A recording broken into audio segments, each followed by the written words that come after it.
On this planet, in the grip of climate change, we have to deal with an increasingly wild natural world and adapt to its extreme conditions.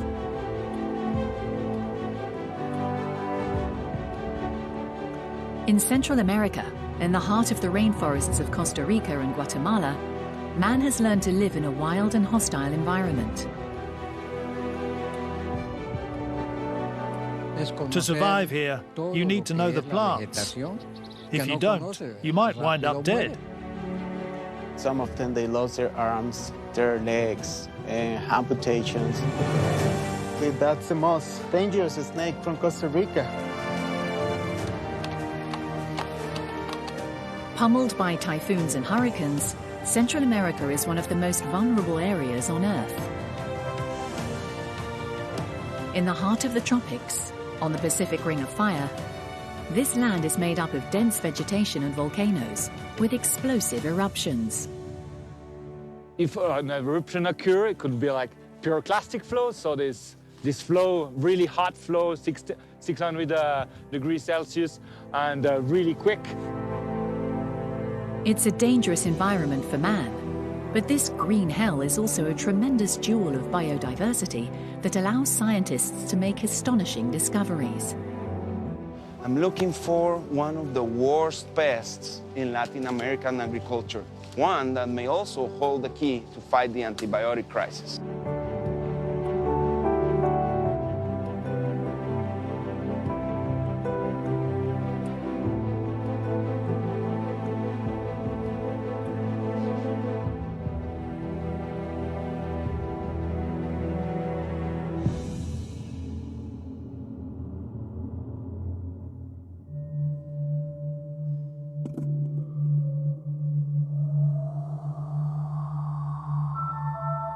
Mysterious, disturbing, the rainforest is one of the most inhospitable places on the planet. Here, nature reigns supreme. Swarming with billions of insects, the region is home to some of the world's most dangerous animal species.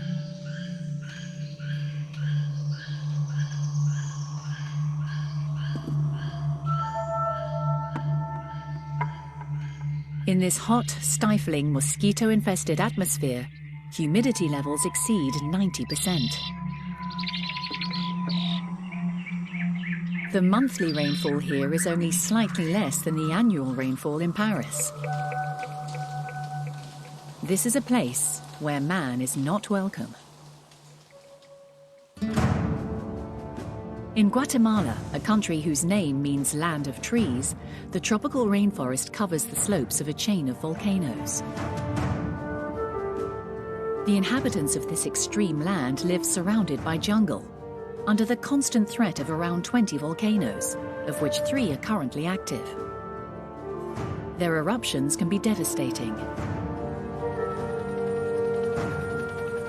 American archaeologist Richard Hansen has been working in the area for 30 years.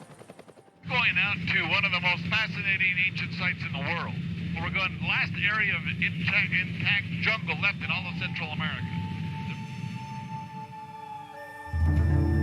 It seems impossible to live in this jungle. Yet 2,000 years ago, a civilization managed to tame this green hell, the Maya.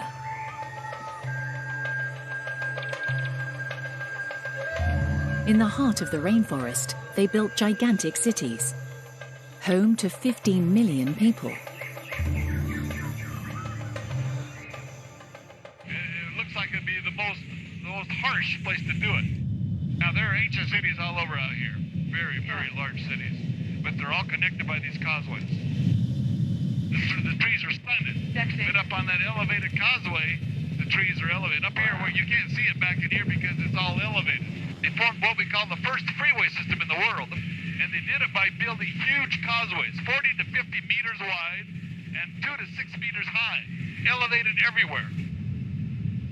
Now you're coming up right now, one of the largest ancient buildings in the entire world. And it was built 200 years before the time of Christ. Welcome to Mirador.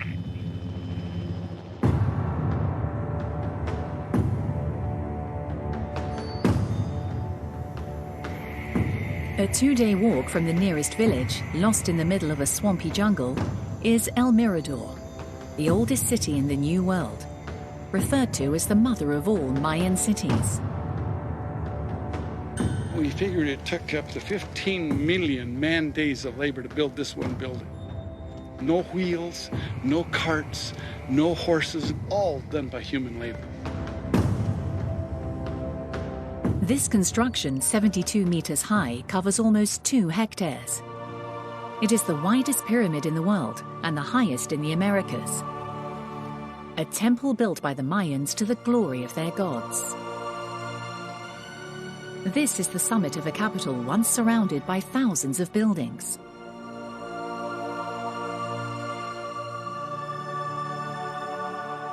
We're a little island of humanity in a sea of green.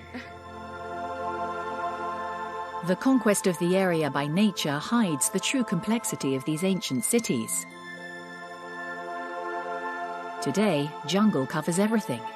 But 2 years ago, advanced technology gave archaeologists some fascinating new insights. Oh, we have a new technology that we've incorporated called LiDAR.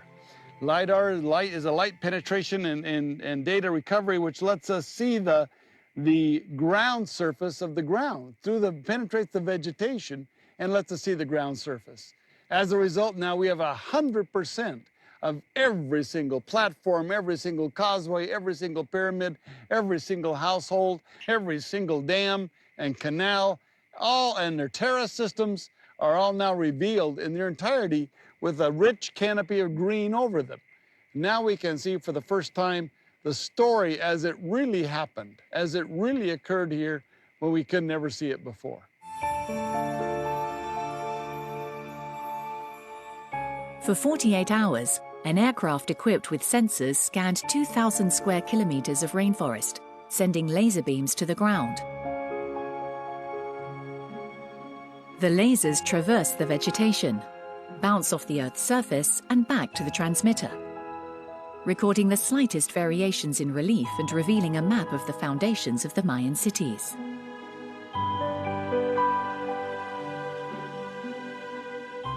We had no idea of all the other cities were all linked together with these huge causeway systems. So what it formed was a confederation. It formed a state.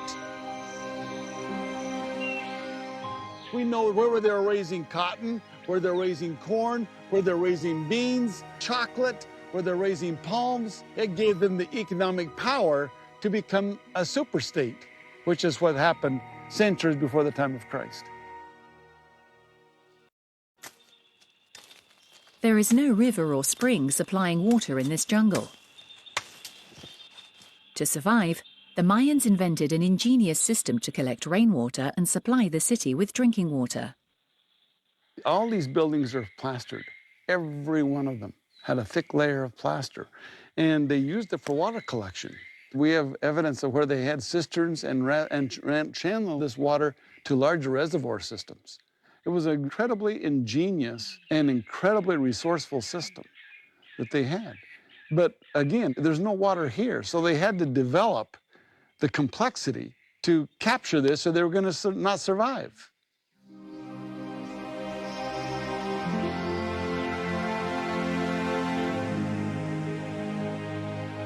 Today, only ruins of the Mayan cities remain. Why were these grand cities deserted? The mystery remains unsolved.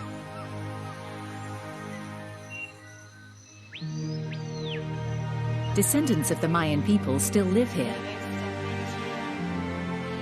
Half of Guatemala's inhabitants are Mayan, many living near the forests.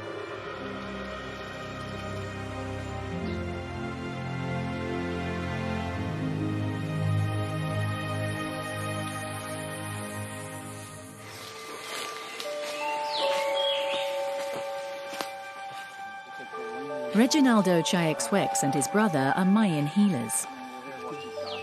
They regularly collect medicinal plants in the forest, using knowledge passed down through the generations. It is a sacred act. For them, the forest is an entity. So before they cut a plant, they must ask for the earth's permission through a ritual.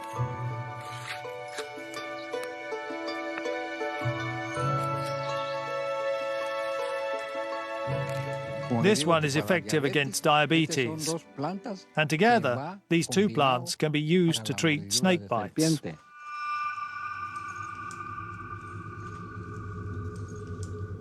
We have this huge reserve. It's like a bank of medicinal plants. Our grandparents and their ancestors before them survived thanks to these plants. These Mayans used nearly 200 plants in their medicines, each one containing a useful active ingredient. While they have learned to survive in the jungle, they also recognize its dangers. This is a toxic plant. Its sap is like acid. It stings you if it gets in your eyes. It's even worse on the skin. When the contact occurs, you don't feel anything. But the following day, it burns as if it's had boiling water spilt on it. That's what's so dangerous about this tree. One drop in the eyes and it burns.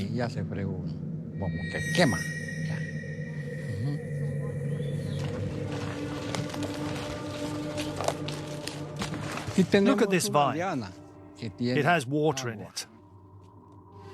If you're in the jungle and don't know where to find water, you may suffer dehydration. But if you're familiar with the plants, you know there are 7 different types of vine that yield water if you cut into them. To survive here, you need to know the plants. If you don't, you might wind up dead. The forest is part of our lives, and man needs to be its guardian to protect it and survive.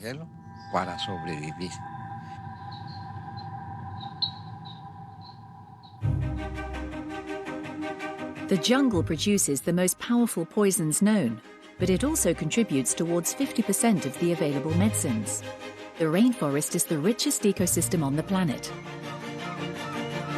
Home to 40,000 different types of tree, 30 million species of insects, and more than 300 reptiles. Many are dangerous to humans. In Costa Rica, a small country of some 5 million people, science has turned this threat into an asset. The Clodomiro Picado Research Institute is a world leader in the production of antivenoms.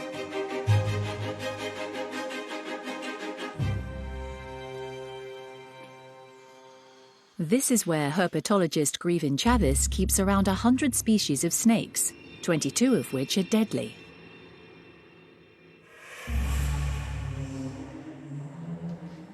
In this room, we are maintaining the Bushmasters, the largest pit viper of the world. This is a big male, and he is bigger than 2 meters. The Bushmaster is one of the most dangerous snakes in the world. Its bite paralyzes vital organs within minutes.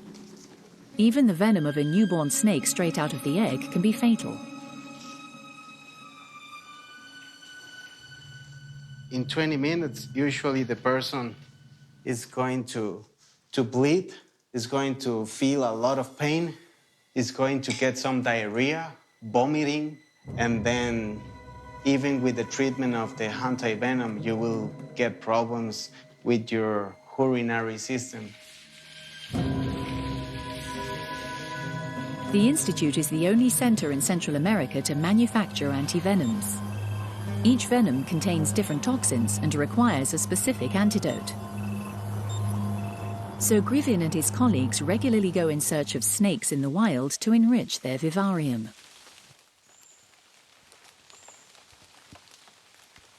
Today, a farmer has called after finding a fer de lance snake in his fields. That's the most dangerous snake from Costa Rica, because, it's causing about the 60% of the snake bites in human beings.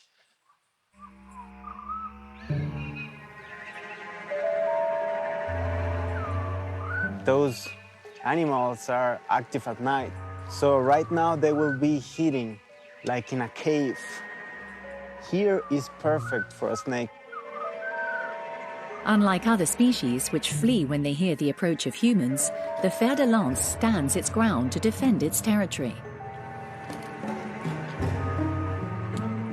The problem is when people get scared, they jump, so the snake is going to be scared. It's going to protect itself. It's going to do it, striking and biting. For now, the only thing Grieven can find is this small trapdoor spider. The way you catch it is like a snake head. Good find. That's a nice one.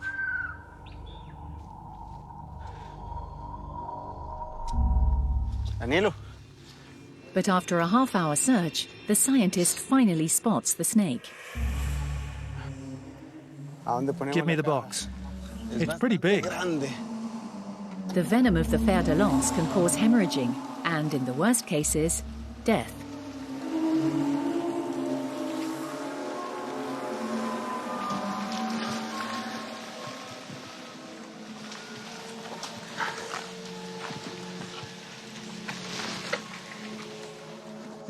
Yep. About 600 people that get bitten for venomous snakes every year.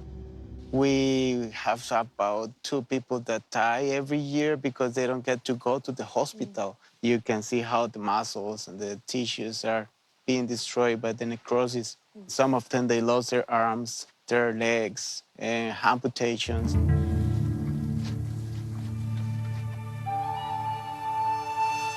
Dealing with this threat demands a great deal of resourcefulness. The only way to save lives is to develop an antidote. To that end, scientists must extract the snake's venom. To preserve the health of the reptiles, the process is only repeated 3 times each year. Right now, the snake is awake, and they are really aggressive. It may strike, it may go crazy around the room. The process gets to be so stressful for the snake that sometimes they die. With the CO2, we have a window of time of 3 minutes, so we can get the venom, and the snake is not going to suffer. The scientists put the animal to sleep by immersing it for a few minutes in a barrel containing carbon dioxide.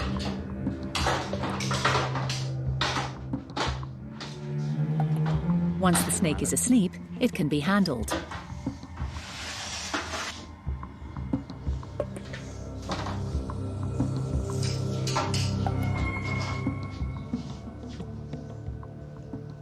So those are the main fangs. It has glands, and then very soft, there is a drop of venom. Okay, we go.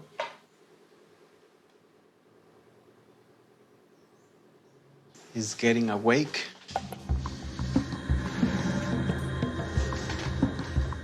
Half of the 90,000 doses of antivenom manufactured each year by the Institute go to Africa and Asia to treat the poor. The market is not lucrative and has been neglected by pharmaceutical companies. Scientists in Costa Rica are not content with saving lives. They're also interested in the many proteins contained in the venom.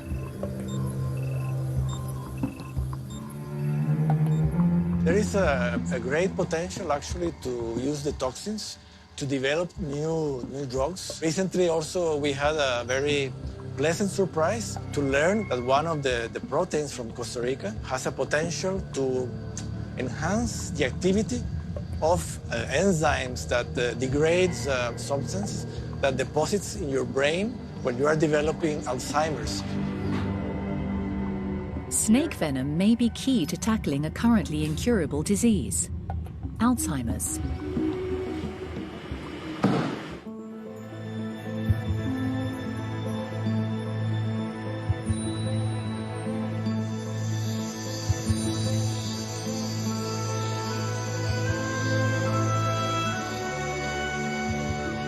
Born 100 million years ago, tropical rainforests are an incredible laboratory for mankind.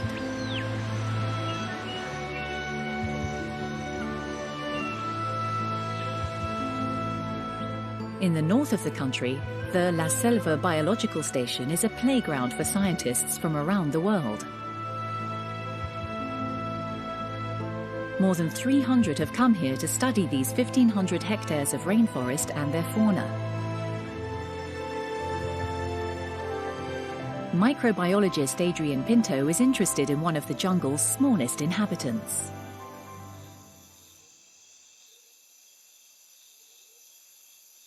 We're looking for one of the worst pests in Latin American agriculture, one that may also hold the key to fight the antibiotic crisis. The leafcutter ant is a species that mainly lives in the tropics. Its colonies can number up to 8 million individuals. In tropical forests, leaf-cutting ant colonies are important in recycling organic matter. They also help pruning the vegetation. They help aerate the soil. They improve the quality of the soil.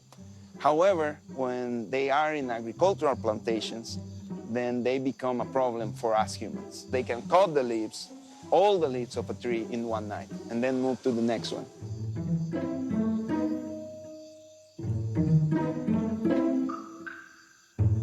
They will bring the leaves inside the colony through tunnels, and inside the colony, they will cut the leaves in smaller segments, and then in even smaller segments until they make a sort of mulch, like a pulp, and they feed it to the larvae, and they feed it to themselves, and they feed it to their queen.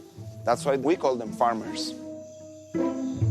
These ants have been living in the forests of Latin America for 50 million years, using leaves to feed a fungus which they grow inside their colony. Okay, now we got the chamber. We find their fungus garden. Scientists are interested in a substance on this fungus. It's produced by the ants to protect their crops. Unfortunately for the ants, a lot of other fungi will love to invade their colony. So they have adapted and acquired many strategies to combat these bad microbes and to benefit their good crop that they grow. One of their most interesting solutions to deal with these opportunistic fungi that try to eat their food is to use another microbe, in this case, a bacteria that makes antibiotics against the opportunistic fungi, against the bad fungi that want to steal their food. In 2016, when the microbiologist discovered this molecule, he named it selvamycin, after the La Selva Biological Station where the ants are.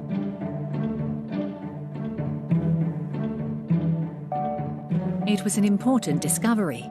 The antifungal and antibacterial properties of the bacterium found on the thorax of this tiny insect are extraordinary. Selvamycin is very promising to treat a pathogen, a disease of humans, called Candida. Candida is a bad fungus. It's very infectious and hard to treat, especially for young people, kids, babies, and also for older people or people that have problems with their defenses. Pourquoi est-ce que cet antibiotique, c'est l'antibiotique de l'avenir?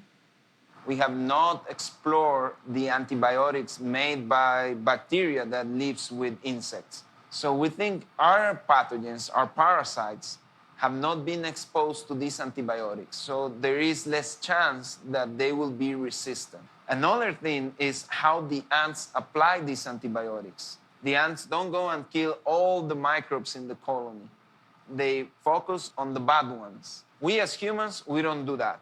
We kill all the microbes at the same time without regarding whether they're beneficial or indeed ones that makes us sick.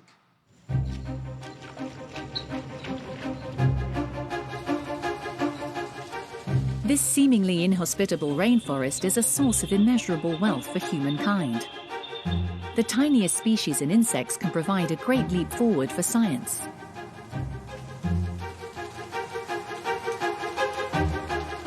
Costa Rica alone accounts for 6% of the world's biodiversity.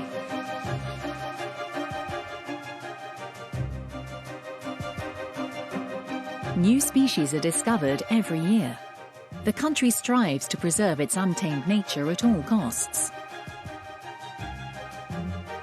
Nestled at an altitude of 1,500 meters in Costa Rica, the cloud forest of Monteverde is a rare ecosystem, one of only 700 in the world.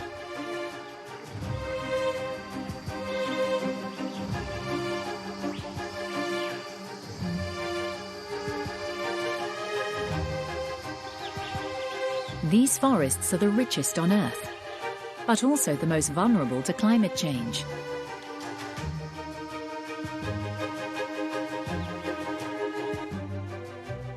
You see, something very important is happening right now. The trees are capturing the clouds that are moving through the forest.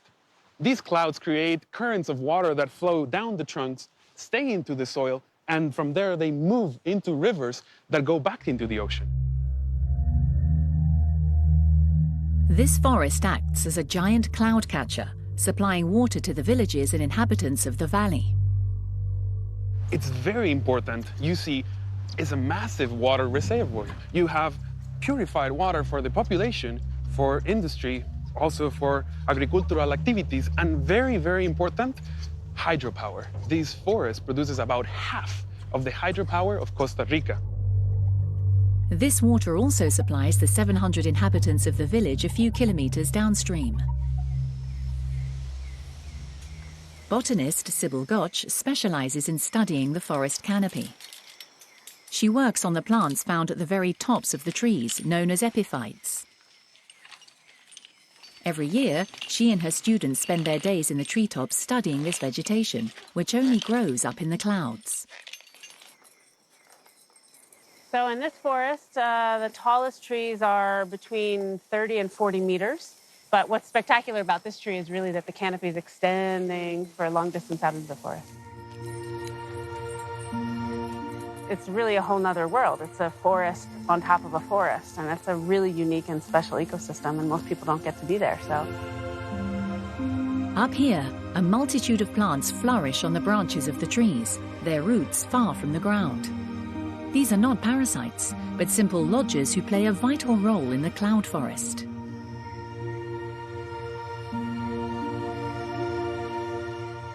The leaf surfaces are capturing the cloud water as the clouds roll through this forest. So not only the vascular plants like these, but all the little mosses and things that you see can carry many times their body weight in water.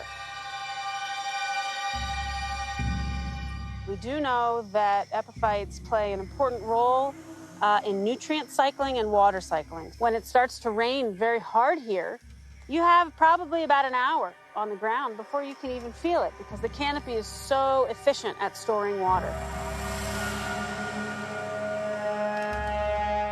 Acting like a net, the epiphytes capture droplets of water from the clouds through condensation. Like sponges, they store and redistribute water over the seasons. But this delicate ecosystem is being increasingly weakened by climate change. Global warming is pushing the clouds higher above the treetops, weakening the cloud forest. Well, the cloud bank has been documented to be moving up in this area, so that we know already. So in my mind, if the clouds move up so high that we do not have connection between the clouds and the forest, we will lose the epiphytes, and that's frankly one of the unique features of this forest. Using sensors, Sybil measures the moisture content in the canopy. She has already recorded the negative impact of a series of droughts on these delicate plants. If the cloud forest disappears, the green pastures of the Monteverde livestock farmers will also disappear. Down below, the villagers pay close attention to the cloud forest that is their lifeblood. Ricardo Guindon was born here. His father is one of the founders of the village and the reserve. This is our dry season. We don't get rain vertically, we get rain horizontally.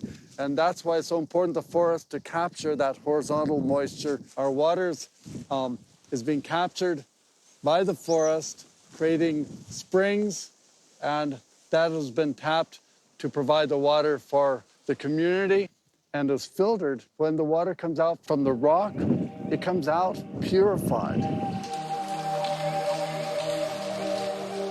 40 years ago, the inhabitants of Monteverde made the forest an untouchable biological reserve.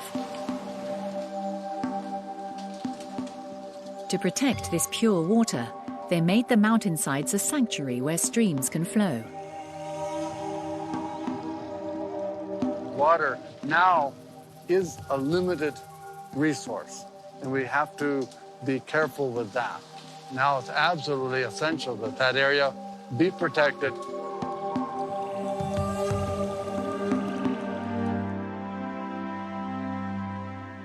The tropical climate and the lush rainforest covering Central America can be attributed to this water, but also to the region's location within the Pacific Ring of Fire.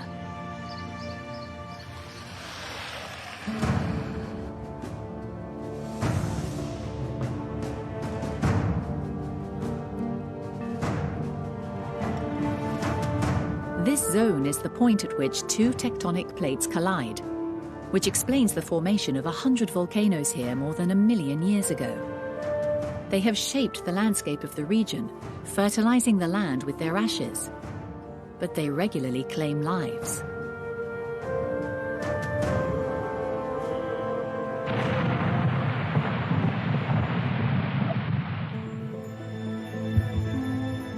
Near San Jose, the capital of the country, two volcanoes, Irazu and Turrialba, are a threat to thousands of people.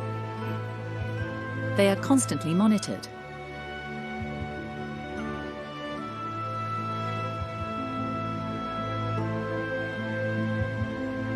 Based in Costa Rica, Swiss volcanologist Cyril Muller goes out into the field every week. Standing 3,400 meters high, this volcano is the highest in the country. In the crater, the presence of volcanic fumes has made the lake water acidic. This volcano is active, is still considered active. Now the threat, if an event occurs, the threat for the population here downwind in the Central Valley, where 3 million people living, it's a lot of ash, a lot of gas. If an eruption occurs, it could be like pyroclastic flow, so this flow, really hot flow, 600 degrees Celsius, and really quick, probably cause damage on the lungs, for example, of the citizens of the Central Valley. These are stratovolcanoes, the most dangerous type, characterized by explosive eruptions. Their viscous lava accumulates in the crater and forms a plug. When it breaks, the explosion releases a cloud of burning ash, known as a pyroclastic flow.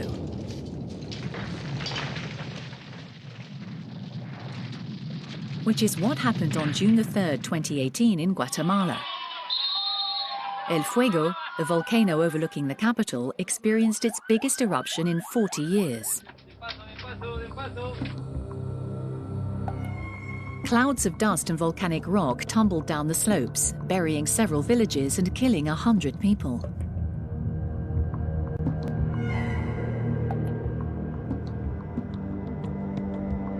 Volcanologists are constantly monitoring the area in an attempt to prevent such disasters.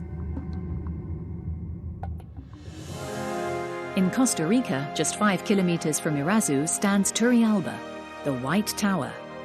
This volcano is the most closely watched in the country. Since its reawakening in 2010, this giant has erupted every year. The gases it spews out have destroyed one entire slope of the volcano, as seen at the ghost village of Silvia, scorched by volcanic gases.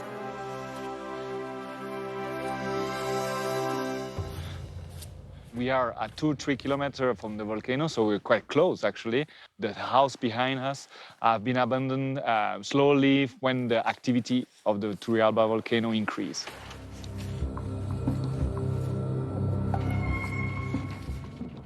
All the vegetation around have been killed by the acid of the volcano. So they're just like chemically burned, mainly because of the SO2 that transforms in acid chlorhydric acid. So and that gonna kill everything of the vegetation around. The area is closed to the public. Only volcanologists are allowed access to take samples and monitor volcanic activity.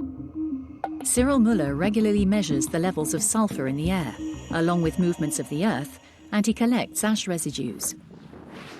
So this station is looking for the concentration of SO2 in the atmosphere.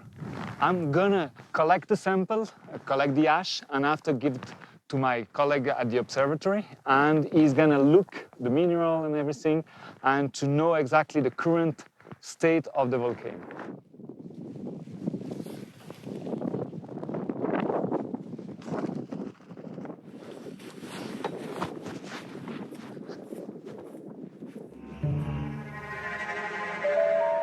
Hello, Geoffroy. How are you doing?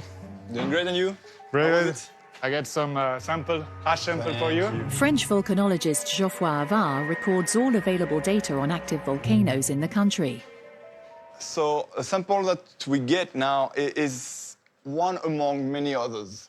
Okay, what we are doing as an observatory is we are keeping track of every single event that the volcano has been doing. So we try to keep track on and see its evolution over time.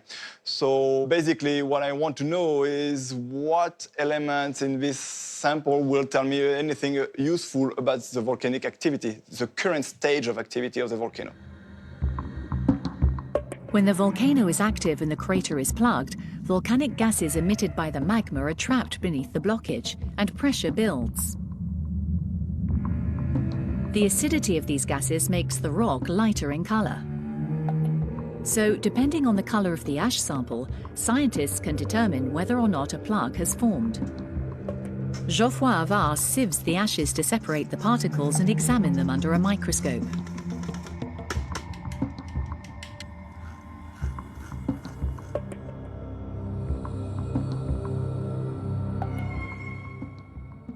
All right, basically what you have is two main families, dark fragments and clear fragments.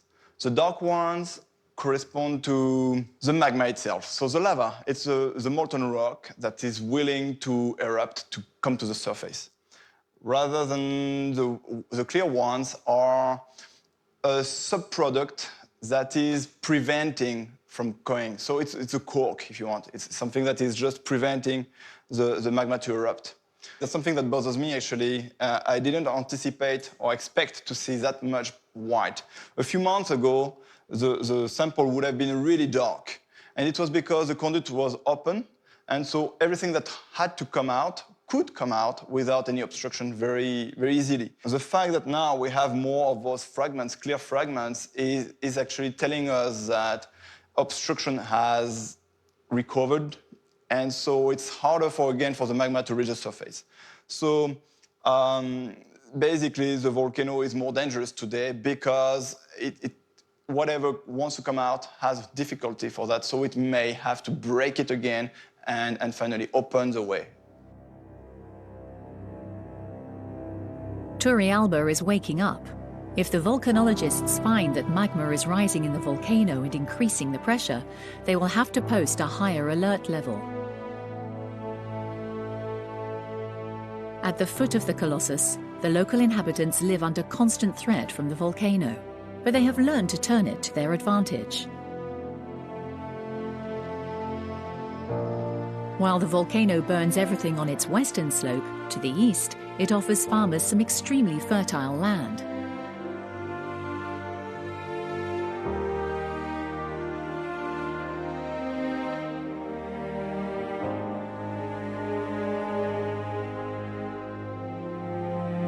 Alfredo Alvarado is a professor of agronomy. He is very familiar with this volcanic terrain. A few hundred meters from the crater, different layers can be detected in the rock. The dark material on the top, which is the most recent activity of the volcano, and the one you see in the bottom is not as fine. You see blocks. That means the volcano eruption was explosive and it's of different composition. The dark material you see at the top are high in silica, aluminum, and iron, which are the three major components. And then as minor components, you will have calcium, magnesium, phosphorus, and so on. Over time, the layer of volcanic ash breaks down. Carried away by water, its nutrients are deposited in the area below the crater. This soil, as rich and as fine as river silt, is ideal for agriculture.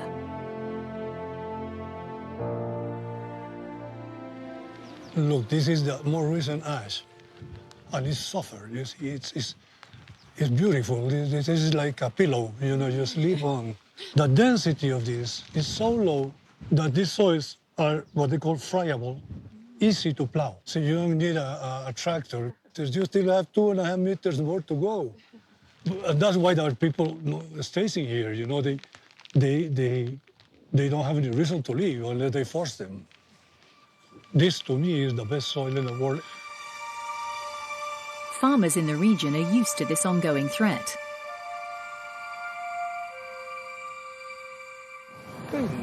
It isn't that we don't care, but our generation hasn't really seen the dangers of the volcano, so we don't think about it.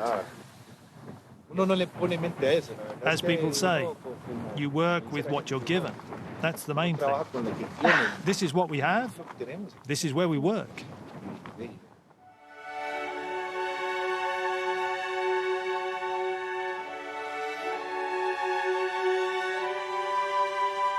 On the slopes of Turrialba, farmers have been working the land for generations. They grow vegetables and coffee.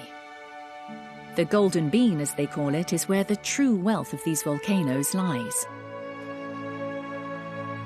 The coffee grown in this volcanic soil has made the country famous.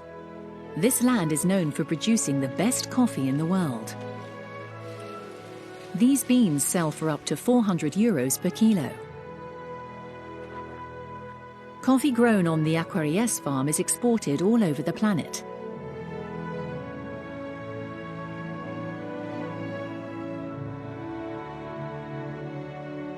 Manager Diego Rebelo sees this volcano as an ally, not as a threat.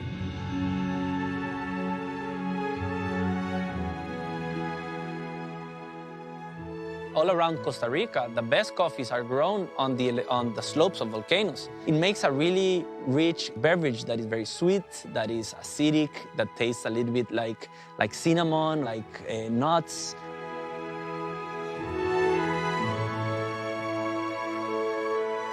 We got some ashes. The ash, when it touched the leaves, it was like burning the leaves. So we were very worried about the nutrition of the plant and the health. But at the end, that turned into a good crop of coffee. The coffee tasted a little bit more complex taste and more acidic, and it was really nice. It was good. This plantation, 10 kilometers from the crater, is surrounded by rainforest. The manager practices agroforestry, planting trees on the farm to reduce the carbon footprint.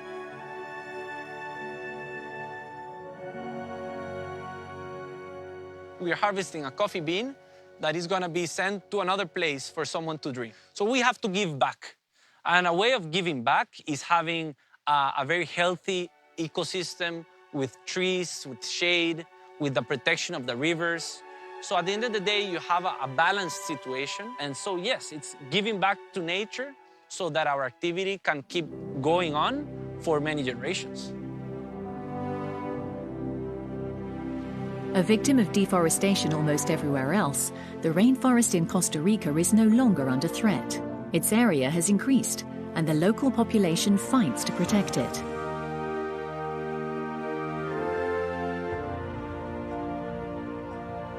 This forest, a legacy of the past, acts as a giant green lung.